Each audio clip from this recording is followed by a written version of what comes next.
Hello and welcome to the Tangle of the Day. In case you don't know, my name is Amy Lilien-Harper and I am a certified Zentangle instructor as well as being a children's librarian at the Wilton Library. I'm here today to bring you one of the very first tangles that most people learn. So this is a great beginner tangle. I'm working on this small tile. This is called a bijou tile. It even says bijou right on the back, and it's quite small. It's almost a quarter the size of a standard size tile. I'm working on these small tiles because then I can complete one in a short period of time, and when you're watching this video, you don't have to be watching a really long video. I will be working with my standard tools that I normally use. So I'm going to be using a Micron 01 pen from Sakura, and you can see it's an 01. It's got a very fine point. I will also be using a pencil. This is a Zentangle pencil, but you can use any soft lead pencil. And I will also be using a tortillon. This is a tortillon. It's a smudging tool. You can use this. If you don't have one of these, you can use your finger or your Q-tip. And if you don't have a pen like this, you can use a PN if you have one of those. This is a PN. Or you can just use any fine point ink pen. I don't recommend ballpoints, but other than that, you're pretty good with anything with a fairly fine point. So we always start off our Zentangle practice by taking a few deep breaths and relaxing. So I'm going to ask you to go ahead and do that now. So just take a couple of deep breaths. And once you've done that, we can go ahead and get started. Now there's a standard series of steps that we always use when we are doing our Zentangle. And I'm going to go through as many of them as I can in this short space of time. So the first thing we're going to do, we normally do gratitude and appreciation. So I'll allow you to go ahead and just enjoy this time to do this learning. And then we start off with our corner dots. So I'm going to take my pencil and I'm going to put a dot in each of the four corners of my tile. Now this is a very small tile, as I mentioned before, therefore I'm putting my corner dots pretty close to the corners. If I was doing this on a standard size tile, I would probably put it in about that far. And you'll notice that as I'm doing this, I'm rotating my tile. Now the next thing that we're going to do is create a border. It's very easy. You're just going to connect your lines. And don't worry if your border is not perfectly square, if your lines aren't perfectly straight, there's a little bit of a shake or a curve to them. We cannot, generally speaking, make perfectly straight lines. Mine never come out perfectly straight. That does not matter, and it will not affect your final product. So as I said before, I do rotate my tile. We work on these small tiles partially because it allows you to be able to rotate the tile so you can continue to hold your hand in a comfortable position the whole time. So rather than drawing this line and then having to sort of twist my hand around to draw this line, I just move my tile and allow myself to draw the line in the most comfortable position possible. It also allows you to have more consistency if you're moving your tile instead of your hand. Okay, now that we've done that, we're going to put aside our pencil and we're going to pick up our pen. We're going to go straight to our pen now. And you're going to pick up your pen and we're going to begin doing the tangle today we're doing is called Crescent Moon. And we're going to start off, and I'm going to start off a little ways from my corner because it's a little hard to turn corners with this tangle. So I'm going to start off a little way from the corner and I'm going to draw a little ladybug shape, a little half moon shape, and you can see from the tip of my pen that's about how big it is. Yours can be bigger or smaller, it doesn't really matter. And once you have made your first little ladybug, you can go ahead and color it in. We're going to be making a series of these ladybugs, and it's entirely up to you whether you would rather draw all your ladybugs and then color them in, or if you want to draw a ladybug, then color it in, draw a ladybug, and then color it in. Totally up to you. All right, so I've completed my first one. I'm going to do another one. I'm going to leave roughly a little bit less than the space of the size of my ladybug between these two. So I want to leave a decent amount of space there. And I am going to color this one in as well. And I'm trying to make them roughly the same size, but they're probably not going to be exactly the same size, and that's totally fine. And so I started off here and I left myself some space, but now I'm going to run right into my border on this side, and that's fine. The borders and the strings, I did not do a string. That is a standard part of this process, but because I'm only doing one tangle, I didn't really want to do a string. But the strings and the borders are really here just to give you some guidance and structure. They're not there to constrain you in any way. So if you go outside your border or go over your string, it doesn't matter. Okay, so I've got 3, and I'm just putting these around the edge. You can do this many different ways. There are a lot of different forms of Crescent Moon, but this is the standard beginner style, and so this is the one I'm teaching right now. I actually have some other versions that I do more often than this style, but this is a really good base if you are first starting off doing Zentangle, and it's one you should know, even if it's not your favorite one and you don't do it all the time. So I'm just going to continue making my little ladybugs. I'm going to go all the way around my square here. And if this was not a square, if my string was a circle, I could go around my circle. It wouldn't really matter. I'm going to actually just turn this time, and I'm going to do my next one on this side. And you can see that one came out a little bigger than the others. So that's fine. It gives it a little more interest. One of the big things in the Zentangle process is that there's no mistakes in Zentangle. And I may say this in every single video, but it bears repeating, because the idea is not to get stressed out about your mistakes. The idea is to just relax and enjoy the process. And when you're done, you come out with something that's beautiful and unique. And honestly, sometimes what you think is a mistake when you're doing it ends up being the coolest part of your piece of art. So don't worry about things being perfect. We are not perfect people. And this art form is not about perfection. It's about enjoyment and relaxation. So there's officially no mistakes, and there's no official right and wrong. If you find a way to do something that's a little different than the way I do it, that's still legitimate. It may not be the way Rick and Maria does it, but it's still a legitimate way to do it. I've also found that oftentimes people's styles are somewhat shaped by their instructors. So I know there's certain tangles I do that look very much like my original instructor's style, not necessarily like some of the other versions that I've seen. And that's because she's the one who taught me, and I liked her style, and that's what I'm comfortable with. All right, so I now have little ladybugs that go all the way around. And this one's really small, so I'm going to actually make it a little bigger. And because it's all colored in, it's easy to just make it a little bigger. I didn't have to do that. I just thought I would make it a little more consistent. Okay, so we now have our little ladybugs. And this is a tangle that we call a drama tangle because it's got this really intense black colored in bits, which is really nice. It's nice to have some mix when you're doing your tangling, and having a drama tangle mixed in with other tangles that are mostly line work is nice. All right, so what I'm going to do next is called Ora Inge.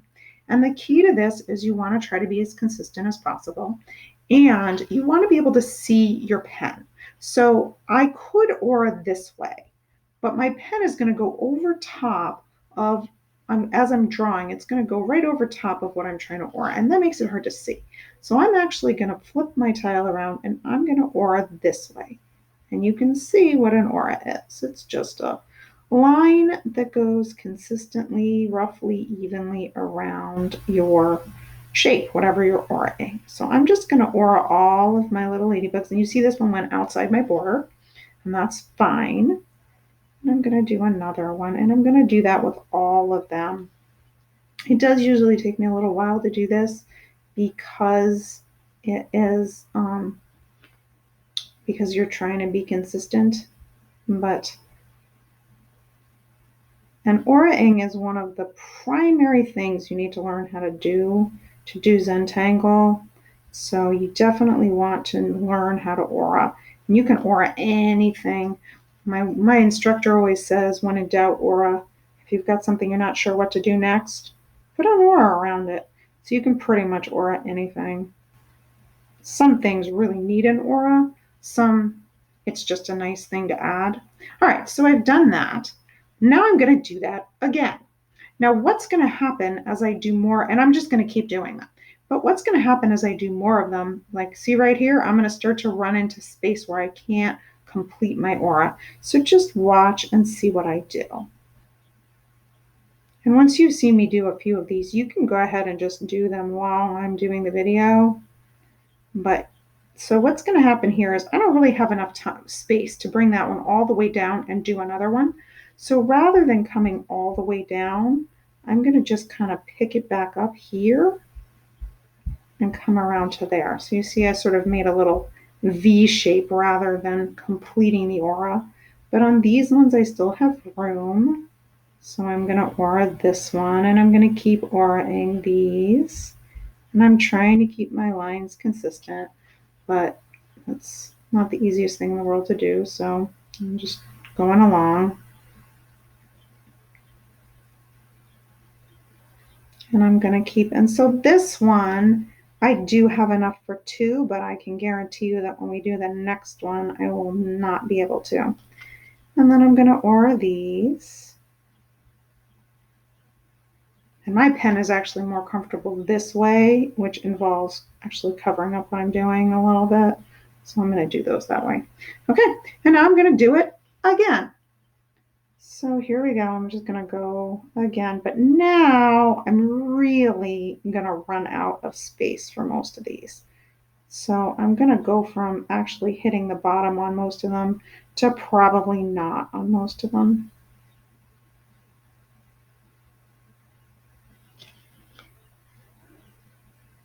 I definitely can't go all the way down on that one.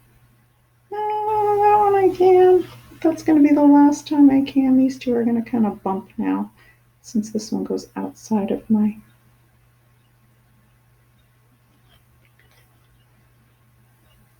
That one doesn't really fit, so I'm going to go ahead and just do that. And this one doesn't. So that one just gets another like that.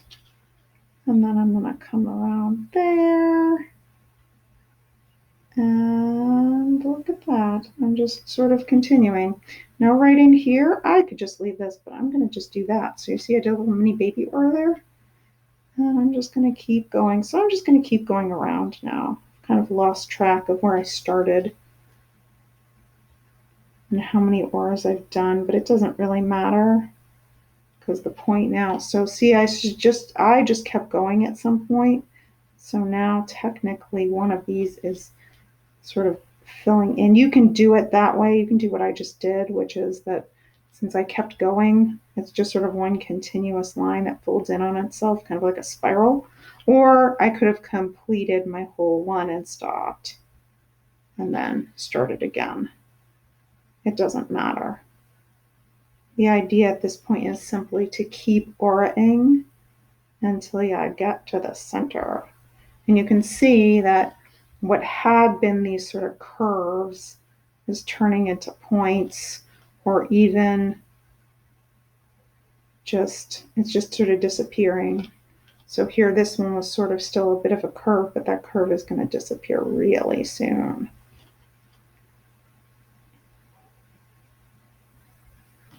And you see how I keep turning my tile so that I can reach what I'm trying to do without putting my hand at a weird angle.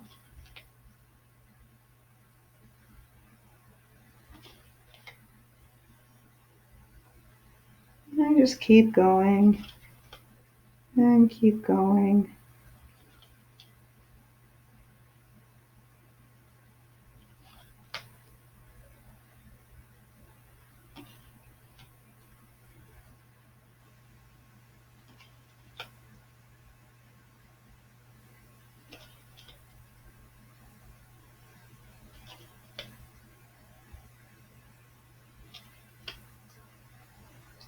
It's kind of interesting, since I did kind of lose the sight of where I started, that I ended up with this sort of spiral thing going on. I'm just going to color in that center. You don't have to do that, but I think it looks interesting. Okay, so that's it. I now have my my full set of little half moon shapes and my little ladybugs, and it's all ordered, and I'm done with my ink. So now it's time to pick up your pencil And I hold my pencil, these pencils are tiny, which is really nice because it means you can poke them like right into your palm and hold them like this, because you're not going to be holding them up and down and drawing like, like you would normally write. What you want to be doing is using the side of your pencil. So I'm going to hold it at an angle like this. And what I'm going to do here is there's a couple different ways you can shade this. The standard way that they teach is to put a little bit of lead around sort of the outside and work it in. And we will do a little bit of that. That's what I'm doing right now. But I'm going to do one more thing that I really like to do when you have like a square shape like this. So I put a little bit of lead around the outside, and the key to shading is that you don't want to just make everything gray, because then there's no point in shading in the first place. You might as well not bother. The idea with shading is to get sort of shades of gray and then still leaving some stark white, which then gives you a shadowy effect. And the nice thing with Zentangle is that you aren't required to like think about where your light source is or anything like that. There's no official rules. You can shade stuff however you want. So I've done this, and I've sort of shaded around my original little ladybugs and a little bit more than that, which then gives me a little bit of depth. But because I have these great lines, it almost looks like a spider web.